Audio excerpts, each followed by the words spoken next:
Deri në 700 euro në muaj paguhej nga shërbimi sekret i Serbisë Bia Hysri Selimi për të dërguar informacione nga Kosova në Beograd. Kështu tha gjatë leximit të aktakuzës ndaj Selimit në seancën ku u mbaj shqyrtimi kryesor gjyqësor, I cili sipas udhëzimeve dhe kërkesave të zyrtarëve të Bias, të cilin paraprakisht e kishin pajisur me 3 telefona të mençur dhe me mjete financiare, duke premtuar edhe blerjen e një shtëpie.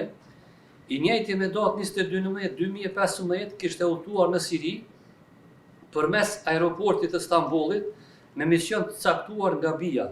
Megjithatë, këto akuza vetë Selimi quajti të pavërteta.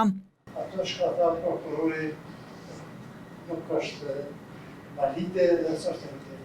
Nuk është e vërtetë, nuk e pranoj fajësimin. Nuk e pranoj fajësimin, as është e vërtetë kjo.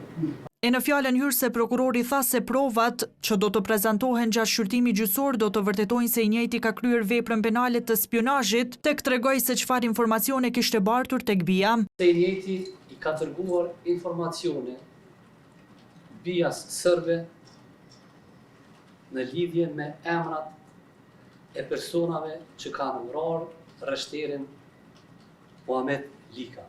Kur i erdhi radha të flasë më gjatë, Selimi pati pretendime se kishte punuar edhe për AKI-n.